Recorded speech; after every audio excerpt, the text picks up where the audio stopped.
I work the night shift in an observatory. It's usually a pretty quiet job, that is until about 3 weeks ago. Publicly, I can't tell you the name or the exact location. The FBI was extremely clear about that. But it's the one that was suddenly shut down and the surrounding town evacuated. Yeah, that one. It's a good job and I thought that I would stay here, but I don't know anymore.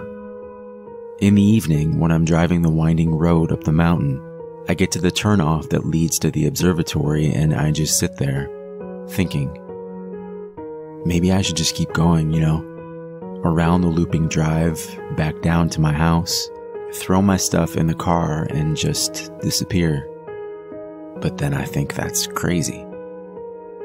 So I'm writing it all down, what happened.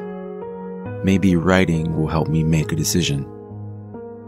The observatory is not just one building. It's more of a secluded complex. There's the main offices, a small shed where I'm located, and the tall white octagon that houses the telescope and equipment. It's located at the peak of the mountain, surrounded by an old forest. If you walk down the driveway to the main road, to the right is the drive back to town at the base of the mountain. To the left is a 2-mile loop that brings you back to the observatory. Most nights around midnight, for my dinner break, I walk the loop. You can walk right down the middle of the road. There's no traffic and no streetlights, and I like to stop and look up at the stars. Walking along in the dark, it's like I can see every star in the sky. It's unreal. At most observatories, scientists are selected for a 6-week stay. Here, it's a little different. A while back, there was a problem with one of the 6-weekers. Some very expensive equipment was destroyed. Some of it irreplaceable. So the observatory board lobbied and was given a large grant. Then they had hired a permanent in-house astronomer. Since I can't use his real name, I'll call him Aaron. The first few days after Aaron was hired, we were busy moving boxes and setting up equipment in the office. Then one night, retrieving something from his car, Aaron spotted me having my midnight dinner outside at one of the picnic tables. He asked if he could join me. I nodded and we talked while we ate. I found out that he was divorced with no kids. It was the same for me, minus the divorce.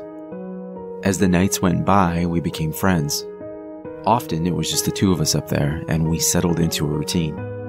We would take our meals outside at around midnight. Then he would head back in and I would take my walk around the loop. I never took my phone with me.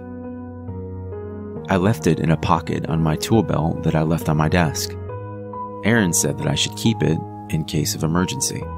I replied that if aliens attacked, I would be back in about 20 minutes. He would have to hold them off until then. And so things went until 3 weeks ago. It was a Saturday night, so it was just the two of us. We had our dinner at the picnic table as usual, and I told Aaron that I was having trouble with the old intercom system between buildings. I told him I might test it later on. He said he always kept his headphones on while he worked, so he probably wouldn't even notice. He liked to listen to music and the local news. As Aaron got up, he said, "I've been hearing some static tonight. Maybe it's from you playing with the intercoms." He looked back at me, smiled, and said, "Enjoy your walk," as he headed back inside. That was the last time I ever saw him. I was about 10 minutes into my walk when I noticed that clouds had begun to obscure the night sky. I picked up my pace, and that's when I heard a large boom. It shook the ground I was standing on. There was a crashing in the woods to my left. Suddenly, a deer ran past me across the road and jumped into the brush. As I stood there stunned, I could hear a low humming sound, almost electric, like a transformer. The sound was coming from over my head. I looked up. Something felt very wrong. You know how you can feel when someone is watching you? I felt like a specimen under a microscope. I turned and started running back towards the observatory. I cut through the trees. It was darker, but it was a much faster way back. I don't know why, but it almost felt safer under the trees.